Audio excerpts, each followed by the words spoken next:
Hello everyone, कैसे हो आप सभी। मैं सुंदर लेकर आ चुका हूँ एक बार फिर से आप सभी के लिए रैखिक समीकरणों को प्रतिस्थापन विधि से हल करना। बड़े ही मस्त तरीके से हम इसको सीखेंगे।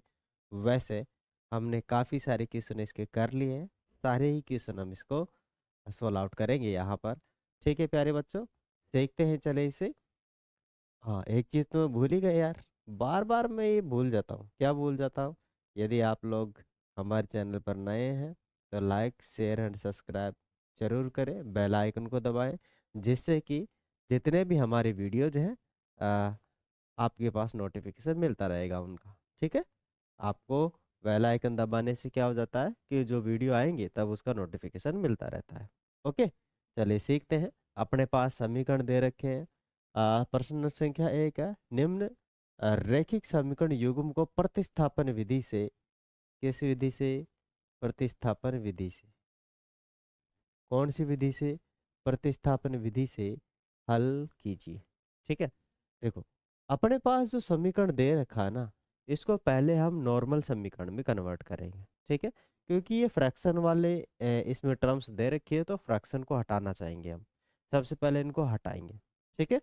तो हम लेंगे समीकरण 1। क्या लेंगे? समीकरण 1।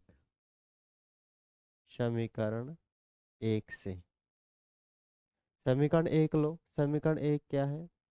3x/2 माइनस 5y बटे में कितना है? 3। और बराबर में कितना है? -2। अपने पास ये टर्म है। इसको साधारण में बदले तो बदले कैसे? बदलने का एक ही तरीका है। जो अपने पास इधर देखो फ्रैक्शन वाली चीजें टर्म्स ज्यादा है, इन दोनों का ले लो एलसीएम। क्या ले लो? एलसीएम ले लो। एलसीएम कितना हो जाएगा? लेस है, इसका एलसीएम हो जाएगा 6।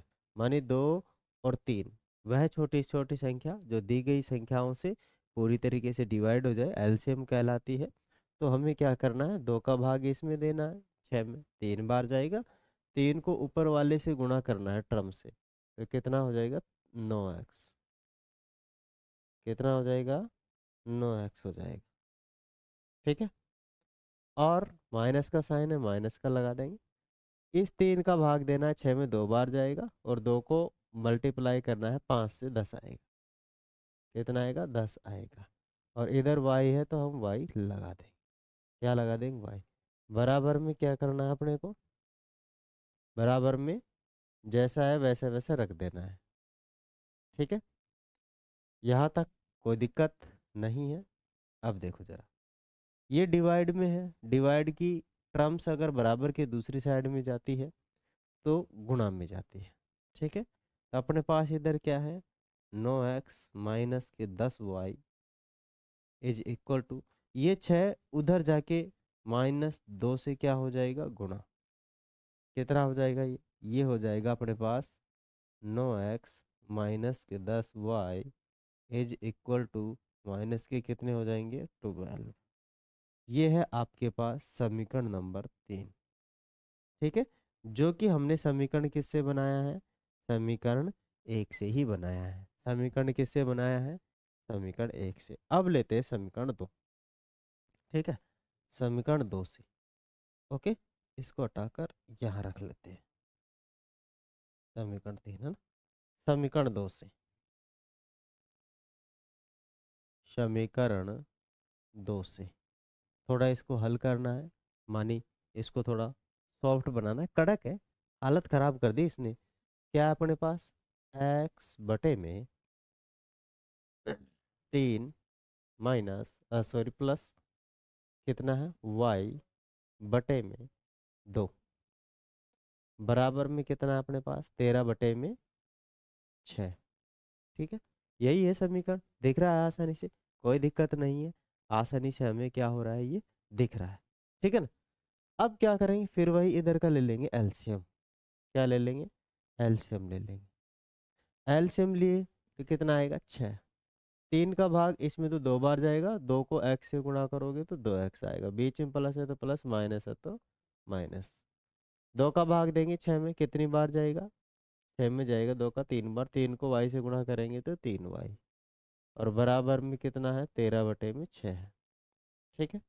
जरा इधर देखो, बीच में बराबर का साइन हो, और बट इस पूरे के भाग में 6 और इस पूरे के भाग में 6, तो ये आपस में क्या हो जाएंगे, कैंसिल आउट हो जाएंगे, मानी हट जाएंगे, कट जाएंगे।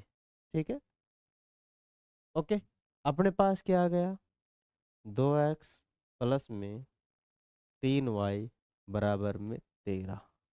ये बना समीकरण 4। क्या बना आपके पास, समीकरण 4 बन चुका है। ठीक है, अब 1 2 को भूल जाओ और समीकरण 3 और 4 को याद रखो, क्योंकि 1 और 2 से हमें समीकरण 3 और 4 मिला है। 1 और 2 को तो भूल जाओ, वो किसी काम के नहीं रहे अब अपने पास। ठीक है, वो थोड़े टाइट थे, अब हमने सिंपल बना लिए। है वही, है वही, बस दिखने का नजरिया अलग है इनका। ठीक है ना भाई, इनका दे जो दिख रहे हैं वो अलग है वही है जो है, लेकिन ये बदल गए। ओके, चले। अब समीकरण 1 और 2 से किसी भी एक समीकरण का सॉरी, समीकरण 3 और 4 से, है ना, ये लेंगे हम। तो समीकरण 3 और 4 आगे रखेंगे। समीकरण 3 क्या है अपने पास, 9x माइनस के 10y बराबर में माइनस के 12। तो 9x माइनस 10y बराबर में माइनस के 12, ये था आपके पास समीकरण नंबर 3। ठीक है, और क्या था, अपने पास है 2x प्लस में 3y। 2x प्लस में 3y इज इक्वल टू कितना है, 13। ये समीकरण 4 है। ठीक है, मैं नए पेज में लिख लिया हूँ जिससे कि दिक्कत नहीं हो। ये हमने दोनों समीकरण यहाँ पे लिख लिए हैं। अब समीकरण लेंगे दोनों में से कोई सा भी। मैं छोटा समीकरण मुझे ये लग रहा है तो मैं ये लूँगा। ठीक है, समीकरण 4 से, समीकरण 4 में से x का मान निकालने पर,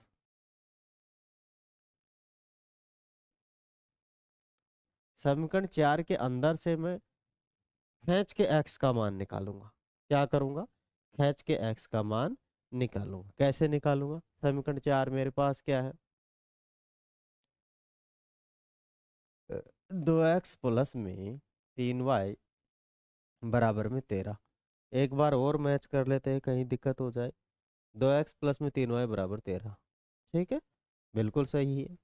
ये चीज़ें समझ में आ रही है ना आपके, बिल्कुल बिंदास तरीके से, कोई दिक्कत हो रही है नहीं ना। चलिए आगे।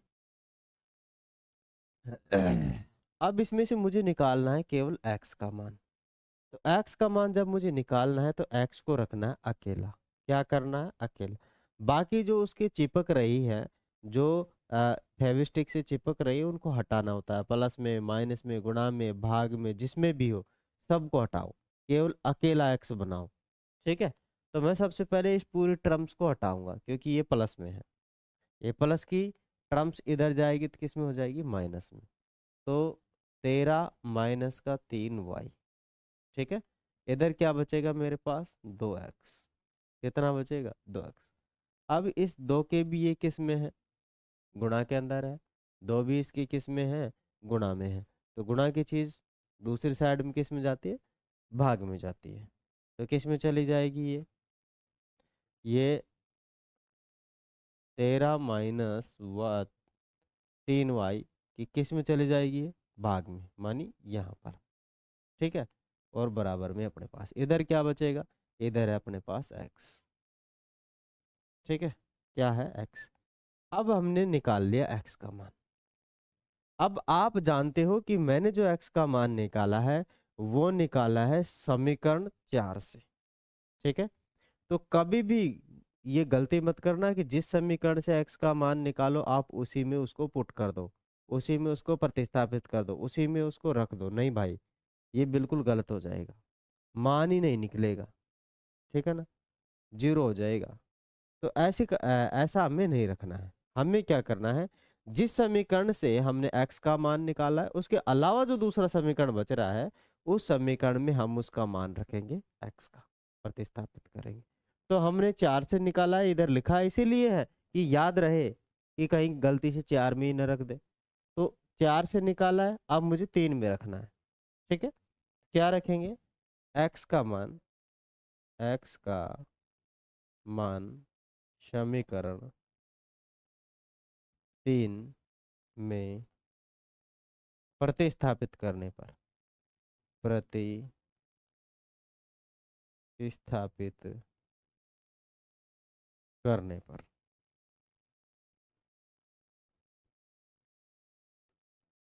बार बार मैं यही की चीज बोलता हूँ, क्योंकि आपका माइंड वहां पर अट्रैक्शन करे, आपका माइंड वहां पर जाए कि भाई प्रतिस्थापन का मतलब क्या होता है। ठीक है ना, प्रतिस्थापन का मतलब होता है रखना। ठीक है ना, फिर कहीं दिक्कत हो जाए आप लोगों को।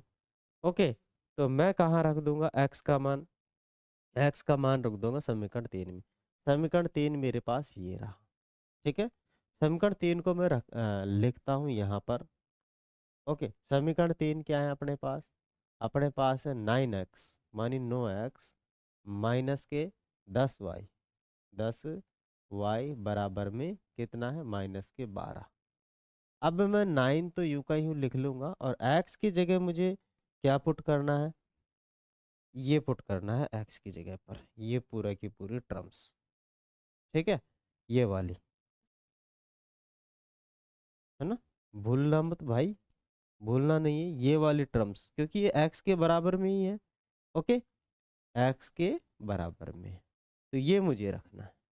तो यहाँ मैं रखूंगा, इसको ब्रैकेट लगाऊंगा और x की जगह पे रखूंगा 13 माइनस के 3y, और बटे में कितना रखूंगा, 2।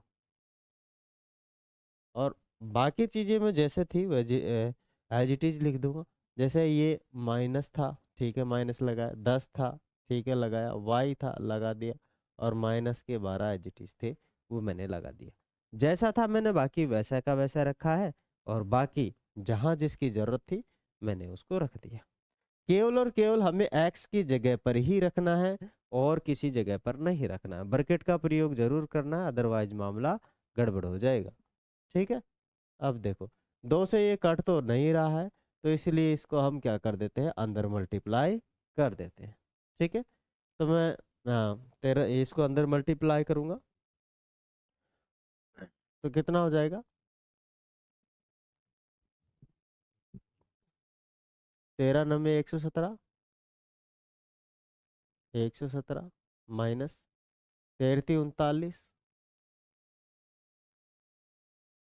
बटे में ये 2 तो है ही, ये तो छूटेगा नहीं पीछे इसका तो अभी।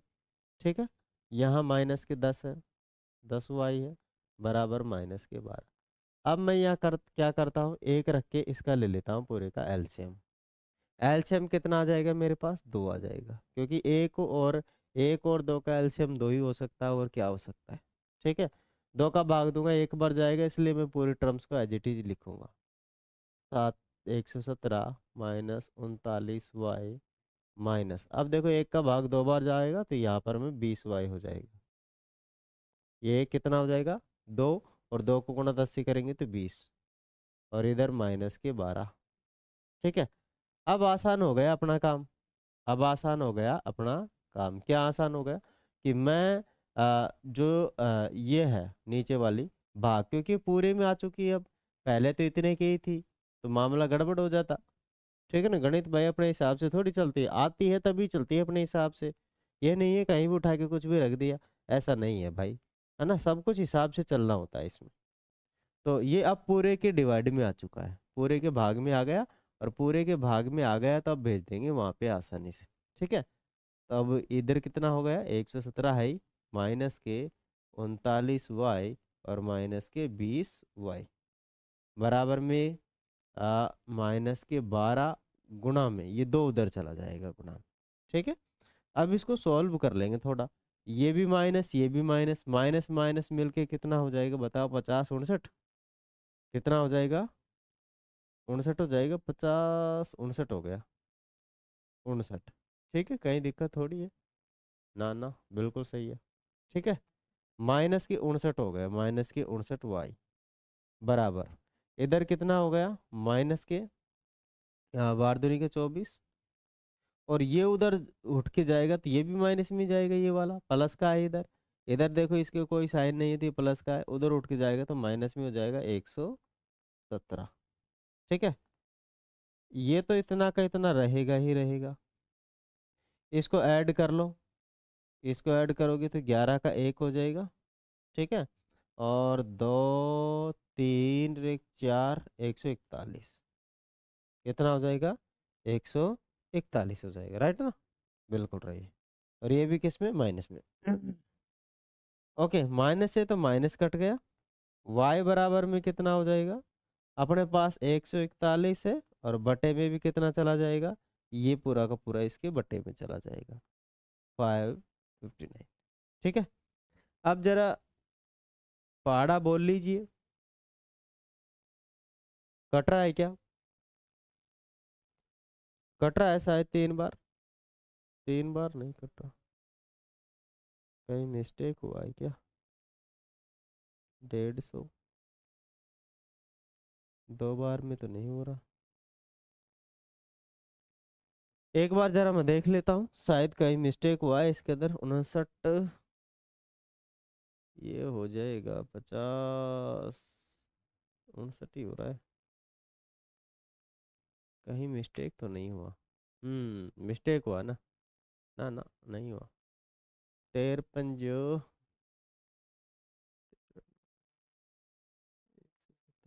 43 बटे में 2 20, 12 दूनी को 24।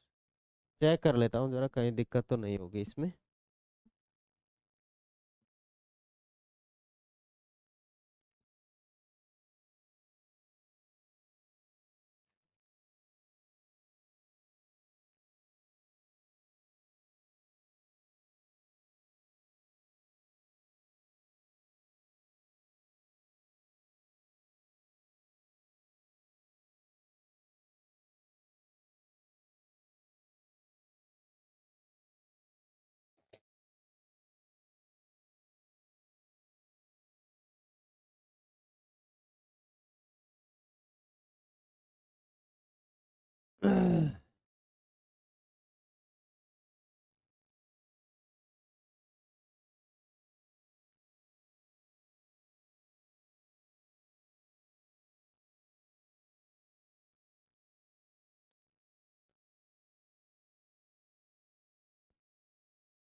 कहीं कुछ गड़बड़ हुई है भाई, थोड़ी सी ना।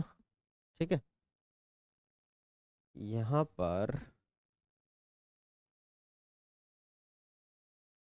ओके ओके ओके, देखो गड़बड़ हुई ना, हमसे बाहरी मिस्टेक हो गया, तभी मैं सोच रहा हूँ। बाहरी मिस्टेक ये हो गया कि भाई अपने 9 को गुणा 3 से करेंगे तो 27 ही आएगी, जबकि मैंने कितना लिख दिया यहाँ पे? 33 39 कर दिया, जो कि मेरा गलत था। ठीक है, तो मुझे यहाँ पर 27 रखना है, यहाँ पर कितना रखना है? 27। ठीक है, यहाँ पे चेंज करते हैं पहले। यहाँ पर कितना आएगा? 27 आएगा, 27y। यहाँ पर भी 27y। ठीक है, और यहाँ पर भी 27y, और यहाँ पर आएगा 47।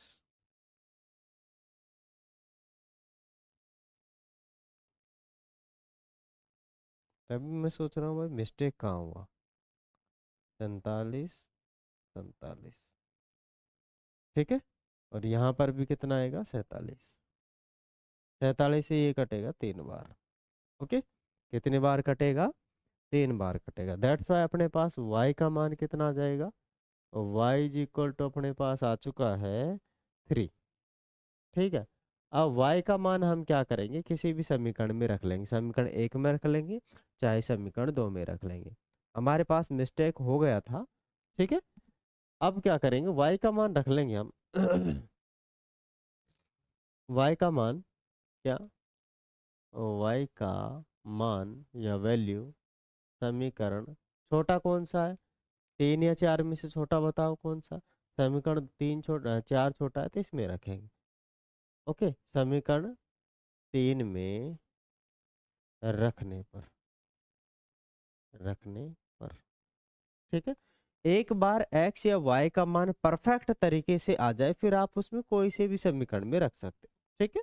क्योंकि यहाँ पर तो केवल और केवल हम वैल्यू फाइंड कर पा रहे थे ना, मतलब हम मान नहीं निकाल रहे थे, केवल पक्षांतर करके x को या y को अकेला बना पा रहे थे, ठीक है। यहाँ पर इसीलिए जिस समीकरण से निकालना होता है उस समीकरण में उसको पुट नहीं करना होता है। जबकि अगर परफेक्ट वैल्यू आ जाए, जैसे y की परफेक्ट कितना आ चुका है, 3 आ चुका है, तो अब आप चाहे इसको किसी भी समीकरण में रख सकते हो, ठीक है। तो मैं समीकरण 3 में रख रहा हूँ बिकॉज ये इसके जो गुणांक है ये छोटे हैं, है ना। इसके जो गुणांक है छोटे हैं, जिससे कि कैलकुलेशन थोड़ी कम करनी पड़ेगी हमें। आंसर वही आने वाला, चाहे पहले में रखो, चाहे चाहे इसमें क्या बोलते हैं, चाहे 12, चाहे आप तीसरे में रखो, चाहे चौथे में रखो, आंसर वही आएगा जो है, ठीक है। लेकिन दिक्कत क्या है कि इसमें थोड़े छोटे गुणांक है एक्स और वाई के, तो हमें कैलकुलेशन कम करनी पड़ेगी, ठीक है, चलेगा। तो रख देंगे हम इसमें समीकरण 3 में। समीकरण 3 कितना अपना, 2x प्लस में 3y बराबर में 13 है। y का मान यहाँ रख देंगे, y की जगह 2x प्लस 3 इंटू में यहाँ रखेंगे 3 बराबर में 13, ठीक है। ये तो 2x है ही, प्लस में ये हो जाएगा 9 इज इक्वल टू 13। 2x बराबर ये उधर जाएगा 9, तो 13 में से 9 माइनस हो जाएगा, और इधर 2x बराबर ये कितना हो जाएगा, 4, ठीक है। x का मान कितना हो जाएगा, 4/2। 4 को इससे काटेंगे, 2 को इससे काट देंगे 2 बार, तो x का मान कितना आ चुका है, 2। और y का मान तो पहले ही आ चुका था अपने पास, कितना, y का मान पहले ही आ चुका था 3। तो ये थे अपने इसके आंसर, जो कि हमने प्रतिस्थापन विधि से क्या किए हैं, फाइंड आउट किए हैं। आशा करते हैं ये जो मेथड है आपके समझ में आ गया होगा। ज़रा देख लीजिए अच्छे से, स्क्रीनशॉट ले सकते हो आप लोग इसका, ठीक है, ओके। और इसका भी स्क्रीनशॉट ले सकते हो, है ना। दोनों का ही आप स्क्रीनशॉट ले सकते हो, सीख सकते हो अच्छे से, चलेगा। प्यारे बच्चों, जहाँ तक है मैंने पूरी कोशिश की है आपको समझाने की, फिर भी हो सकता है किसी प्रकार की कोई मिस्टेक रह गई, वैसे मिस्टेक नहीं है, मिस्टेक थी जो निकल चुकी, ठीक है। प्यारे बच्चों, आप सभी हमारी फैमिली के पार्ट हैं, दैट्स वाई प्लीज़ आप हमारे चैनल को लाइक शेयर एंड सब्सक्राइब जरूर करें, और सभी से करवाएं भी, है ना, सभी के पास इसकी इंफॉर्मेशन पहुंचाएं। फिर अगले वीडियो में मिलेंगे और अच्छा सेशन आपके के लिए लेकर आएंगे। आगे जो हमारे वीडियो होंगे वो होंगे आपके अ, एक विधि है आपकी, ये कौन सी विधि है, ये जो विधि है आपकी, ये आपकी है प्रतिस्थापन विधि। आगे हम विलोपन विधि पर लेकर आएंगे, ठीक है ना। ये सब्स्टिट्यूशन मेथड था, आगे विलोपन विधि होगी। विलोपन का मतलब गायब कर देने वाली विधि, ठीक है। चले मिलेंगे नेक्स्ट सेशन में, तब तक के लिए धन्यवाद, thank you, have a nice day.